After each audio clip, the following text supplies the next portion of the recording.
வாழ்க குருவே துணை. ஜோதிட சொந்தங்களுக்கும் உலக ஜோதிட ஆர்வலர்களுக்கும் உலக மக்களுக்கும் நண்பர்களுக்கும் இனிய வணக்கம். இன்னைக்கு ஐப்பசி மாதம் பௌர்ணமி நாளிலே சிவபெருமானுக்கு அன்னாபிஷேகம் செய்வதற்குண்டான ஒரு காரணம். அதனால் அதை வழிபடுவதனால் நமக்கு என்ன பலன் தெரியணும்ல. ஒருத்தருக்கு ஒரு காரியம் செஞ்சோம் அப்படின்னா அதனால நமக்கு ஏதாவது ஒரு பெனிஃபிட் இருக்கணும். பெனிஃபிட் இருந்தால் தான் அது பிரயோஜனம் அப்படின்னு சொல்லுவாங்க. அதாவது பொது நலத்தில் ஒரு சுயநலம் அப்படி சொல்லுவோம்ல, அந்த மாதிரி தான் இந்த அன்னாபிஷேகம். இது ஒரு வகையில் நம்ம இறைவனை சாந்தப்படுத்துகிறோம், இறைவனுக்கு ஒரு விழா எடுக்கிறோம் அப்படிங்கிறதை காட்டிலும் அவருக்கு கொடுத்து நம்ம ஒன்னாவட்ட பெற்றுக்கிறோம், அது அனுபவித்துக் கொள்ள ஒரு வழிமுறை என்று சொல்லக்கூடிய ஒரு நிலை. இந்த பௌர்ணமி மாதங்களிலே ஒவ்வொரு மாதங்களிலும் ஒவ்வொரு விதமான பொருட்கள் சிவபெருமானுக்கு அபிஷேக பொருளாக கொடுப்பது விசேஷம். அதில் இந்த ஐப்பசி மாதத்தில் அன்னத்தை கொடுப்பதற்கு காரணம் என்ன? இந்த ஐப்பசி மாதம் சூரிய பகவான் தனது நிலையில் இருந்து நீசம் அடையக்கூடிய ஒரு தன்மை. அப்ப சூரியன் அவருடைய நிலைப்பாட்டிலிருந்து நீசம் அடையக்கூடிய ஒரு தன்மை, பலம் இழந்த ஒரு நிலை. காரணம் என்ன அப்படின்னா, சந்திர பகவானுக்கு ஏற்பட்ட சாபத்தை, தட்சனால் ஏற்பட்ட சாபத்தால் அவர் தேய்ந்து கொண்டே வருகிறார். அவருடைய பலம் குறைந்து கொண்டே வருகிறது. அவருடைய கலைகளிலே 3 கலை இருக்கும் நேரத்திலே ஈசன் அவன் மீது பரிவு காட்டி அவருக்கு பலத்தை கொடுக்கிறார். அதனாலதான் பலம் இழந்த நேரத்திலே சந்திரன் அவருக்கு பலத்தை கொடுக்கும் வகையிலே ஒரு பாதுகாப்பாக அவருடைய திருமேனியிலே, சந்திரனுக்கு தானியம் அப்படின்னா நெல்லுன்னு வரும், சந்திரனின் தானியம் அப்படின்னா நெல்லுன்னு வரும், நெல் அப்படின்னா அரிசி அப்படிங்கிறது. அப்ப இந்த ஐப்பசி மாசத்திலே சூரியன் சுக்கிரன் இணைவோடு இருக்கக்கூடிய நேரத்திலே சந்திரன் அதை சமசப்தமமாக பார்க்கும் ஒரு நிலை. அந்த நேரத்தில் அமுது படைப்பது அண்ட சராசரங்களுக்கும் அனைத்து ஜீவராசிகளுக்கும், அதாவது கல்லுக்குள் இருக்கும் தேரை முதற்கொண்டு கர்ப்பத்தில் இருக்கும் கருவறையில் உணவளிக்கும் ஈசனுக்கு இன்று நாம் உணவளிக்கும் விழாதான் இந்த அன்னாபிஷேக விழா. இதனால் என்னங்க நன்மை? மகாபெரியவர் சொல்றார். என்ன சொல்றார் அப்படின்னா, ஐயனின் மீது படிந்த ஒவ்வொரு பருக்கையும் லிங்கமாக இன்று ஒரு பொழுது நமக்கு அருள்வாளிக்கும். அப்ப லிங்கத்தின் மீது இருக்கக்கூடிய அன்னம், ஒவ்வொரு அன்னமுமே ஒவ்வொரு அரிசியுமே ஒரு லிங்கமாக மாறக்கூடிய தன்மை.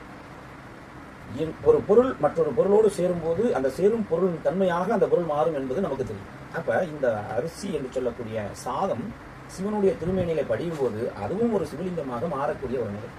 அப்ப கோடி லிங்க தரிசனம் பண்ணியதற்குண்டான பலாபலனை இந்த நாளிலே அன்னாபிஷேகம் செய்யப்பட்டிருக்கக்கூடிய ஈசனின் திருமேனியை சென்று பார்ப்போருக்கு, காண்போருக்கு அந்த முழு பலனை கொடுத்து விடும் என்பது மகாபெரியவனுடைய கூற்று.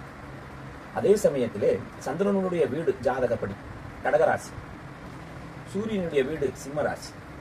இது உடல் பாகங்களிலே கடகம் என்பது இருதயத்தை குறிக்கக்கூடியது, அதே சிம்மராசி என்பது வயிற்று பகுதியை குறிக்கக்கூடியது. ராஜ உறுப்புகள் என்று சொல்லக்கூடிய பாகங்களுக்கு அதிகாரம் இவங்க 2 பேரும். அதனாலதான் கடகராசியில குரு பகவான் உச்சமாகிறார். அப்ப அந்த கடகராசியில் உச்சமாகக்கூடிய இந்த நேரம், அப்ப இந்த கடகராசிக்கு அதிபதியாகிய சந்திரன் முழு நிலவாக முழு ஒளி பெற்று ஈசனை அடையக்கூடிய நேரம். இந்த நேரத்தில் வழிபாடு செய்யும்போது இதயம் சார்ந்த, இப்போ ஆன்ஜியோ பண்ண போறாங்க, ஆன்ஜியோ பண்றதா இருக்கும், நாங்கள் டேப்லெட் எடுத்துட்டு இப்பதான் முதல் ஸ்டேஜ்ல இருக்கோம், இல்ல இதயம் சார்ந்த மருத்துவம் எடுத்துக்கிட்டு இருக்கோம், இல்லைன்னா எனக்கு இறைப்பையில பிரச்சனை, கடையத்துல பிரச்சனை, பித்தப்பையில பிரச்சனை, நுரையீரல்ல பிரச்சனை, சிறுங்குடல்ல பிரச்சனை, பெருங்குடல்ல பிரச்சனை, மலக்குடல்ல பிரச்சனை, இப்படி எல்லாம் சொல்லுவாங்க இல்லையா. இந்த மாதிரி உடல் ரீதியாக ராஜ உறுப்புகள்ல பிரச்சனை இருக்கக்கூடிய நபர்கள், அதுக்கு மருத்துவம் எடுத்துக்கொண்டு இருக்கக்கூடிய நபர்கள் இந்த நாளிலே அவர்கள் கைகளால் முடிந்த பச்சரிசி வாங்கி கொண்டு போய் கோவிலில் தானமாக கொடுத்துட்டு மாலை பொழுதிலே அவர் அலங்காரம் பண்ணி இருக்கக்கூடிய அந்த அன்னாபிஷேகத்தை பார்த்து இரவு பொழுதிலே அந்த அன்னத்தை களைத்து அதை அனைவருக்கும் உணவாக பரிமாறுவாங்க.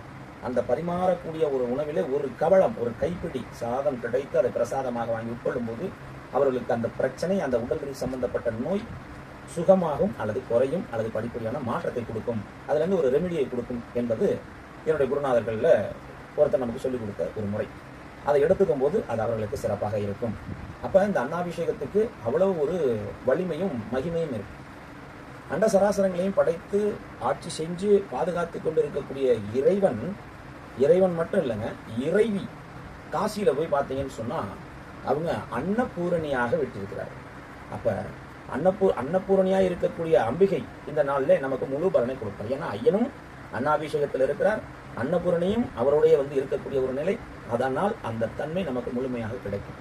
அப்படியாப்பட்ட ஒரு விசேஷமான ஒரு நாள் இந்த நாள். இந்த நாளிலே வாய்ப்புள்ளவர்கள் உங்களுக்கு அருகாமையில் இருக்கக்கூடிய சிவன் கோயில்கள், பாடல் பெற்ற சிவன் கோயில்கள், மலை மேல் உள்ள சிவன் கோயில்கள், இந்த மாதிரி சென்று பழமையான சிவன் கோயில்கள் இந்த மாதிரி இடங்களுக்கெல்லாம் போயிட்டு வரும்போது உங்களுக்கு அந்த கோயிலினுடைய வைப்ரேஷன், அந்த கோயிலினுடைய நன்மை, அந்த கோயிலினுடைய கதிர்வீச்சுகள் உங்களுக்கு இந்த நாளில் முழு பலனை கொடுக்கும் என்பதில் எந்தவித ஐயப்பாடும் கிடையாது.